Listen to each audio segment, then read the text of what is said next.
employees setting stones in rings at the Jossens factory in Denton, Texas, in December. Championship teams now demand rings so large that Jossens is trying to create a two-fingered model. Cooper Neal for the New York Times. Minneapolis. The sporting world will have to wait until Sunday night to find out whether the New England Patriots or the Philadelphia Eagles will win the Super Bowl. Jossens, the Minnesota company that has made rings for the winning and losing teams for decades, doesn't have that luxury.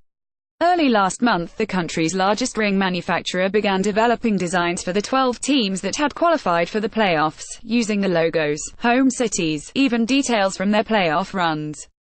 Once the winner is crowned, Jossens can quickly call the team owner with its ideas, in hopes of getting the contract to make the most iconic ring in sports. Each story will create some uniqueness, said Chris Poitras, the chief operating officer of the Pro Sports, College and Specialty Division at Jossens, which is based here in the Super Bowl host city. If the Pats win, it'll be their 6th, and we've already done the first 5. If it's the Eagles, we know in January there is a chance they'll want emeralds to match the primary color of the team's uniforms. At left, a Jossens employee painting a ring at the factory in Denton. At right, wax rings that will be used to cast molds. The company's headquarters are in Minneapolis, the host city for Sunday's Super Bowl. Cooper Neal for the New York Times. Many companies vie to make Super Bowl rings, so Jossens has to deliver sales pitches to the Super Bowl teams each year, even though the company has made rings for 33 out of the 51 winners. The company has also made championship rings for many other pro teams, including the Chicago Cubs and Pittsburgh Penguins in 2016. But making them for the Super Bowl champion and the runner-up, which gets rings for winning its conference, is the most prestigious job. The NFL is the largest and most popular sports league in the country, and the rings have become recognizable status symbols. They have also become increasingly ostentatious. Last year, the Patriots owner Robert K. Kraft helped design one with 283 diamonds to commemorate the 28-3 deficit that the Patriots overcame to beat the Atlanta Falcons in the Super Bowl. The ring also included 5 large diamonds to symbolize each of the team's titles. The team logo is in red and blue stones.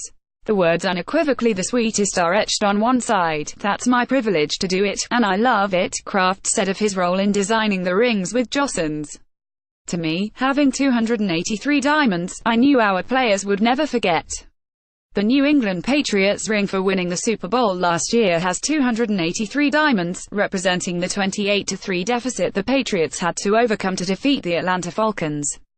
Jossens. While the Patriots embraced their new jewels, the Falcons owner Arthur Blank was not happy that Kraft had highlighted the score on the ring.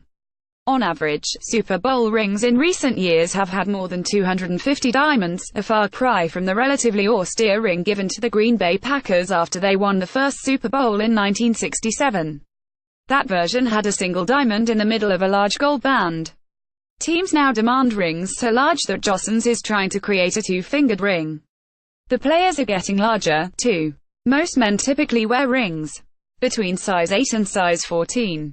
The largest ring Jossens ever made was for William the Refrigerator Perry of the 1985 Chicago Bears, who got a size 25. Jossens later expanded it to size 27. The rings, which are given to players and coaches, can easily cost more than $10,000. The league pays for the first 150 rings. The teams pay for any additional ones. Owners often give more modest versions to team staff members, family and friends, and the wives and partners of players and coaches. Last year, Kraft gave Super Bowl rings to his friend President Trump and to the mother of quarterback Tom Brady, Galynn Brady, who had been fighting cancer. At left, an employee at work in the Jossens factory. At right, finished rings on display in the office of Ken Sprayberry, a project manager in Denton. Jossens has had to triple its number of jewel setters in recent years. Cooper Neal for the New York Times. Jossens manufactures the rings at its factory in Denton, Texas, about 40 miles north of Dallas. More than 400 employees produce as many as 5,000 rings a day there, and roughly 600,000 a year. Most are high school class rings. Specialty items like Super Bowl rings are more complicated, requiring nearly 36 separate manufacturing processes. When the designs arrive from the head office in Minnesota, the production team uses a 3D printer to make the ring chassis and the 4-pronged settings that will hold the stones. The introduction of computers into the design process has let Jossens more easily customize rings. For the masses, we try to keep it simple, said Ken Sprayberry, a project manager for Jossens in Denton. For the professionals, the sky's the limit. The rings and settings begin with wax models that are used to create cast molds. The molds are then filled with white gold or one of roughly 30 alloys that Jossens uses. Casting is the least reliable part of the process, particularly when a design is very intricate. Think of an eagle's head with a small eye. 6% of casts are rejected, Sprayberry said. Once the rings cool, workers like Darian Redmond clear away the plaster from the mold, one of 20 different processes from polishing to setting. Redmond is a longtime Eagles fan who spent January hoping he would help make his team's Super Bowl ring. Polishing removes any excess material. Sometimes, other parts of the ring are welded on, and black paint is sprayed on as a background to the stones. Then 70 setters add diamonds and other precious stones. Jossens has had to triple the number of setters in recent years.